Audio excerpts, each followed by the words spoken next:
भक्तों, क्या आपको पता है कि सावन के इस बेहद पवित्र महीने में आपके हाथों से एक छोटी सी अनदेखी गलती आपके हंसते खेलते परिवार की खुशियों को पूरी तरह से ग्रहण लगा देगी। जरा सोचिए, हर साल की तरह इस बार भी जब सावन का महीना आता है तो आप जोश में बाजार जाती हैं, अपनी पसंद की सुंदर सुंदर हरी चूड़ियों को खरीद कर लाती हैं और बिना किसी नियम, बिना किसी मुहूर्त के जिस दिन मन किया उसी दिन आपके हाथों में पहन लेती हैं। आपको लगता होगा कि यह तो बस एक आम फैशन है, परंपरा है जो सब निभाते हैं, तो हमने भी निभा ली। लेकिन रुकिए जरा, क्या आपने कभी यह जानने की कोशिश की है कि जिस दिन, जिस बार और जिस वक्त आपने वह हरी चूड़ियां अपने हाथों में डाली, क्या वह वाकई सही समय था? क्या ब्रह्मांड के नियमों में अनुसार वह घड़ी आपके लिए शुभ थी? शास्त्रों के अनुसार सावन का महीना कोई साधारण महीना नहीं है। यह देवों के देव महादेव और माता पार्वती की पुरमिलन का वह महापर्व है, जब प्रकृति खुद शोला श्रृंगार करती है। इस दौरान पहने जाने वाली हरी चूड़ियां सिर्फ आपके हाथों की शोभा बढ़ाने का जरिया नहीं है, बल्कि यह आपके सुहाग की ढाल है, आपके घर की बरकत और आपके जीवन की सबसे बड़ी आध्यात्मिकता पावर होती है। लेकिन जरा सोचिए, अनजाने में आपने गलत दिन, गलत बार या राहु काल के समय अपनी हरी चूड़ियां बदल ली तो क्या होगा? क्या आप जानती हैं कि छोटी सी चूक से आपके वैवाहिक जीवन में अनबन, पति से तरक्की में अचानक रुकावट और घर में नकारात्मकता ऊर्जा दरवाजा खोल सकती है? जी हाँ, आज के इस वीडियो में कोई आम या घिसी पिटी बातें नहीं करेंगे, गुप्त, प्राचीन और शक्तिशाली नियमों से जो शायद ही आपको आज तक किसी ने बताए हो। आपको विस्तार से समझाऊंगी कि इस सावन में हरी चूड़ी किस दिन, किस बार, किस नक्षत्र और किस खास मुहूर्त में पहनना आपके और आपके परिवार के लिए एक महावरदान साबित हो सकता है। अगर आप चाहती हैं कि इस बार आपका सावन आपके जीवन में सुख, समृद्धि, प्यार व खुशियां कभी सूखने वाली नहीं, तो इस वीडियो को एक सेकंड के लिए भी छोड़ के मत जाना और यह वीडियो को पूरा अवश्य सुने। सबसे बड़ी गलतियां कि जो आपकी इस सावन बिल्कुल नहीं करनी। गलती नंबर 1, किसी और की पहनी हुई या उतारी हुई चूड़ियां पहनना। आजकल रस्म और वीडियोस के चक्कर में कई महिलाएं अपनी सहेलियों या पड़ोसियों की चूड़ियां एक्सचेंज कर लेती हैं या किसी की उतरी हुई पुरानी चूड़ियां अपने हाथों में पहन लेती हैं। याद रखिए, कांच की चूड़ियां आपकी वैवाहिक ऊर्जा और आपके सुहाग से जुड़ी होती है। कभी भी किसी दूसरी स्त्री की पहनी हुई या उतरी हुई कांच की चूड़ियां अपने हाथों में ना पहने। पहले जानना चाहते हैं तो हमारे इस चैनल को सब्सक्राइब जरूर करें और अधिक लोगों के साथ शेयर करें, सनातन प्रेमियों तक पहुंच सके। बेल आइकन दबाएं बिल्कुल ना भूलें, ताकि हमारी हर एक नई वीडियो नोटिफिकेशन सब तक पहुंचे और आपको मिल सके। चलिए हम सब सावन के महीने की बात करते हैं तो हमारे दिमाग में सबसे पहले क्या आता है? ठंडी ठंडी हवाएं, आसमान में छाए काले घने बादल, रिमझिम फुहार और चारों तरफ फैली हुई सुहानी हरियाली। प्रकृति खुद इस महीने में अपने सबसे सुंदर जीवंत रूप में होती है।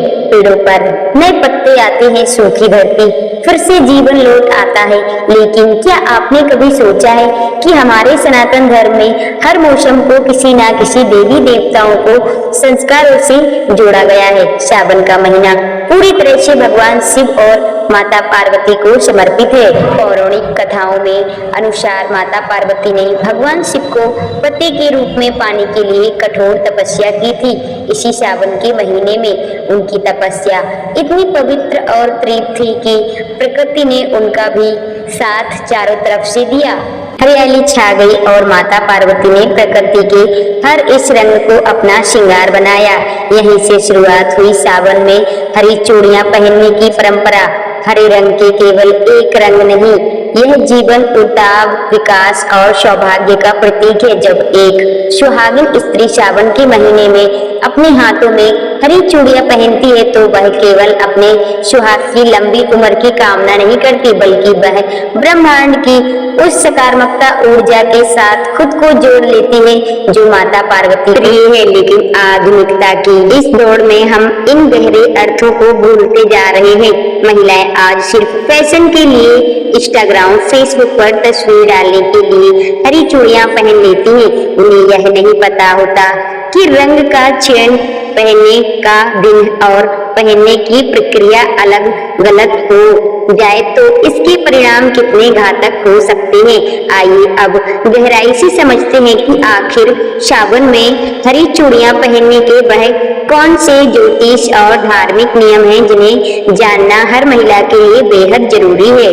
अब हम आते हैं वीडियो के सबसे महत्वपूर्ण हिस्से पर। ध्यान से सुनिए। यह वह 5 नियम है जो पीढ़ियों से बुजुर्ग महिलाएं जानती थी, लेकिन समय के साथ यह बातें छुप गई। नियम नंबर 1, क्या आप महीने में किसी भी दिन जब मन किया अपनी पुरानी चूड़ियां निकालकर हरी चूड़ियां पहन सकती हैं? बिल्कुल नहीं। ज्योतिष शास्त्र के अनुसार कांच की चूड़ियां बदलना एक प्रकार का श्रृंगार अनुष्ठान है। सोमवार का सावन का हर सोमवार साक्षात महादेव का दिन होता है। यदि आप सावन के किसी भी सोमवार को, यह विशेषकर पहले सोमवार को हरी चूड़ियां पहनती हैं तो आपको भगवान शिव और माता पार्वती का यह सुष्ट आशीर्वाद है। शुक्रवार का दिन माता लक्ष्मी और शुक्र ग्रह जो सुख, सौभाग्य और सौंदर्य के कारक है दिन माना जाता है। सावन के शुक्रवार की हरी चूड़ियां पहनना घर में धन और वैभव की देवी लक्ष्मी को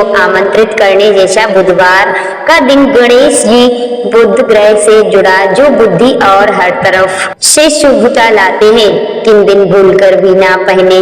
कभी भी मंगलवार या शनिवार के दिन नई कांच की चूड़ियां नहीं बदलनी चाहिए। इन दिनों में कांच टूटने या अशुभ प्रभाव पड़ने की संभावना सबसे ज्यादा होती है। नियम नंबर 2, सिर्फ दिन चुनना काफी नहीं है, समय उससे भी ज्यादा महत्वपूर्ण है। सुबह का वक्त ब्रह्म मुहूर्त या सूर्योदय के बाद हमेशा नई चूड़ियां सुबह के साथ समय में स्नान करने के बाद साफ सुथरे वस्त्र पहनकर पहननी चाहिए। सुबह की सकारात्मकता ऊर्जा आपके पूरे दिन और पूरे महीने को ऊर्जा युक्त रखती है। शाम या राहु काल में भूलकर भी ना पहने।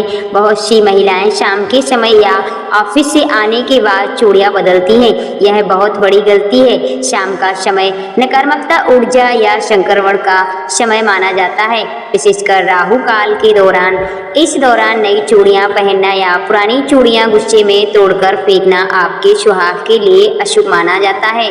नियम नंबर 3, सावन में आने पर पुरानी चूड़ियां बदलनी हैं, लेकिन उन पुरानी टूटी हुई चूड़ियां, पहनी हुई चूड़ियां आप क्या करती हैं? क्या उन्हें सीधे कचरे के डिब्बे में फेंक देती हैं?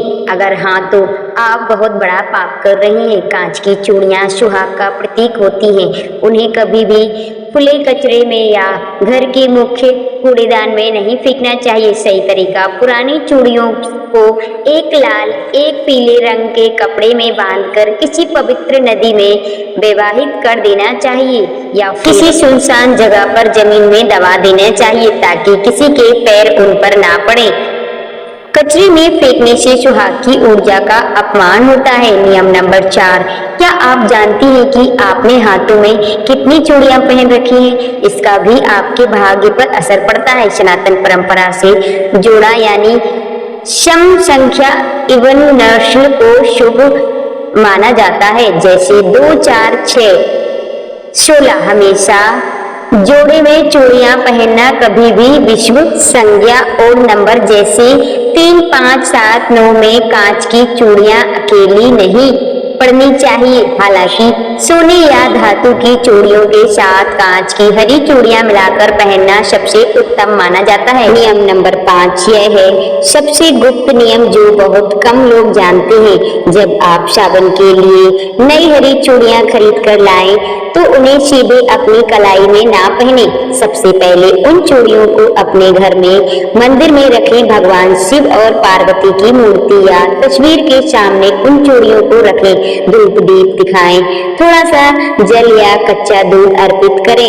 इसके बाद माता पार्वती से प्रार्थना करें कि हे माता, जिस तरह आपने अपना सुहाग अमर कर रखा है वैसे ही मेरा सुहाग भी अखंड रखना।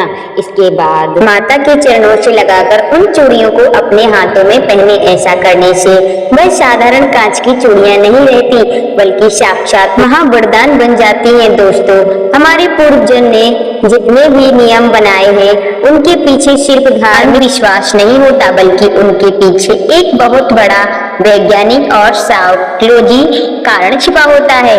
सो दोस्तों, उम्मीद करती हूँ आप सभी को यह सावन की हरी चूड़ियों वाली स्टोरी बहुत ज्यादा पसंद आई होगी। अगर महिलाओं को यह वीडियो बहुत ज्यादा अच्छी लगी है तो प्लीज चैनल को सब्सक्राइब करें और दोस्तों के साथ शेयर करें ताकि और भी महिलाओं को ये जानकारी मिल सके, और हमारे चैनल को सपोर्ट करें ताकि हमारे चैनल को आगे ले जाया जाए। तो दोस्तों, मिलते हैं